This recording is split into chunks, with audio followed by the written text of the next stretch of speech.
Retirement feels scary because it seems like your net worth will start shrinking, like the clock's ticking and the money's slowly slipping away. But for a surprising number of retirees, the opposite happens. Their wealth actually keeps growing, sometimes a lot, and it feels completely backwards. How can your net worth increase after you stop working? Yet the facts point in that direction, and the reasons behind it catch most people off guard. If you're planning for retirement, understanding this could change everything.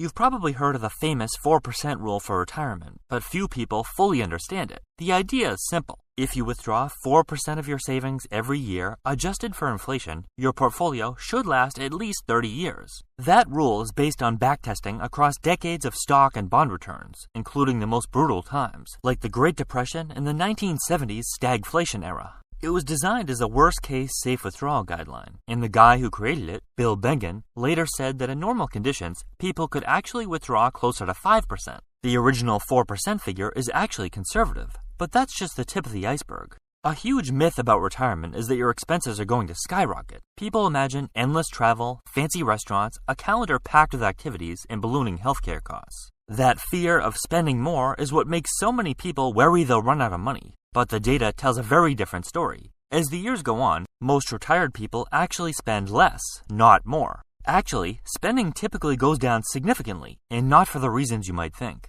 Let's put the numbers to it. According to the Bureau of Labor Statistics, households aged 65 to 74 spend around $65,000 per year. By the time people are 75 and older, that drops to about $53,000. That's a huge difference, more than $12,000 less every year, or almost a 20% reduction. And when you zoom out even more, you see the pattern clearly. The average household in the US, regardless of age, spends about $77,000 per year, but retirees spend much less than that. Now, why does spending go down? A few reasons. First, the obvious one, travel. A lot of people dream of spending retirement on the road, taking cruises, exploring the world, finally checking off bucket list trips. And many do for the first few years, but eventually the desire fades, energy levels change, long flights feel exhausting, packing, airports, and constant moving around become stressful instead of exciting. The appeal of sleeping in your own bed starts to outweigh the thrill of sightseeing. Travel almost always slows down with age, and so do the costs that come with it.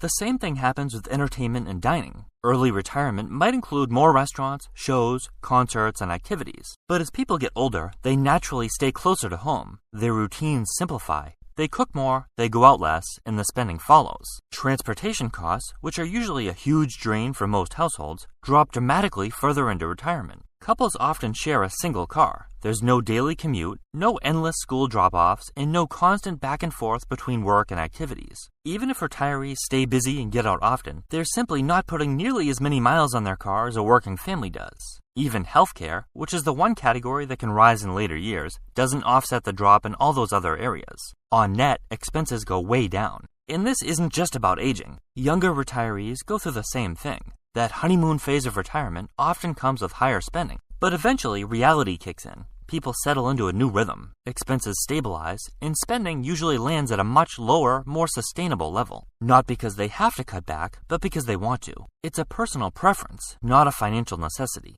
Next, we need to factor in something that quietly makes a bigger difference than most people realize: Social Security. The average Social Security check is about $2,000 per month. For a retired couple, that's roughly $48,000 per year, inflation adjusted and showing up every month. When you combine that with declining spending, the gap that needs to be covered by withdrawals is much smaller than people assume. Let's take a typical couple in their late 60s who spends about $65,000 per year. At first glance, that sounds like they need well over $1 million saved to cover it, right? But here's where it gets interesting. If that couple receives around $48,000 per year from Social Security, which is average for two people, their real gap isn't $65,000, it's only about $17,000.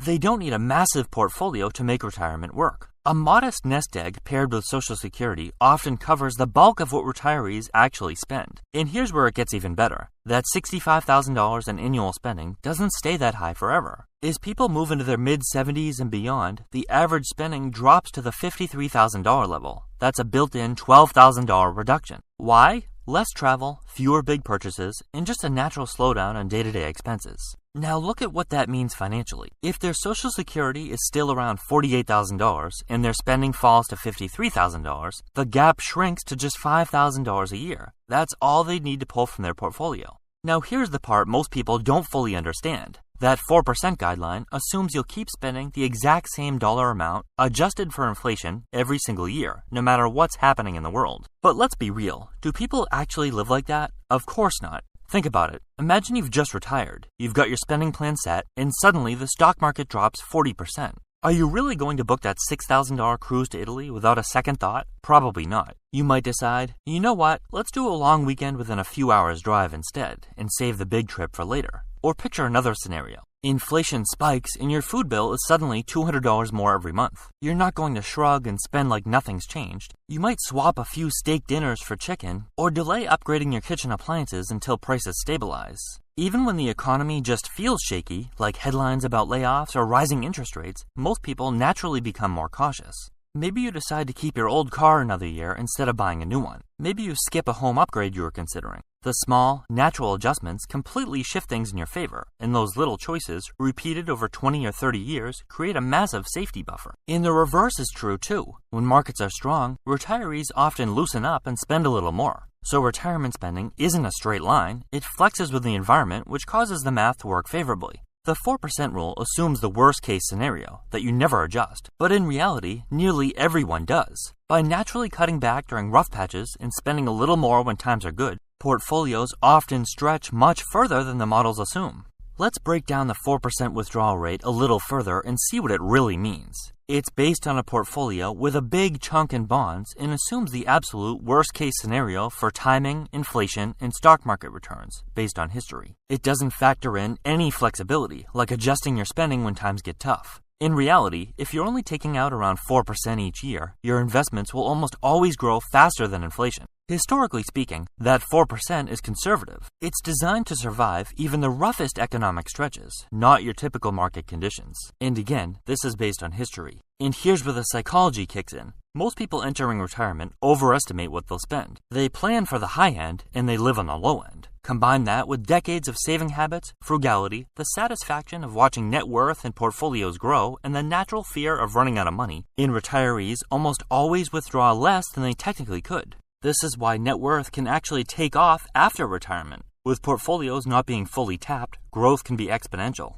Researchers call this the consumption gap. Retirees could spend more, but they don't. By underspending, their investments keep compounding, and decades later, they've grown their wealth and by a lot instead of seeing it dwindle. Picture this. You retire with $1 million and plan to withdraw 4% per year. That's $40,000 on top of Social Security. But in reality, your expenses end up being lower than expected, so you only take out around 2%. Your total income might end up around $68,000 with average Social Security income, still above the typical spending for someone 65 to 74. Because your withdrawals are so modest, you leave the rest invested entirely in the S&P 500, which historically averages about 10% annually. Over time, that portfolio grows much faster than you'd expect. By year 10, it could easily be over $2 million, even if you gradually increase your withdrawals by 4% every year. Even real estate works in retirees' favor. Home values in the U.S. have historically grown about 3 to 5% per year. Many retirees own their homes outright, so that equity just sits there appreciating while their actual spending declines.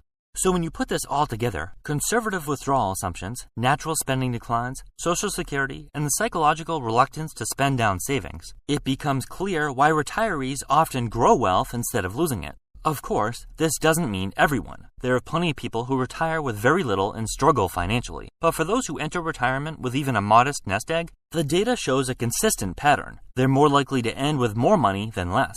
Everyone worries about running out of money, but with a smart, well-planned retirement, your net worth can actually skyrocket, which makes the bigger risk not running out, but underspending out of fear and missing out on life while you're still healthy enough to enjoy it.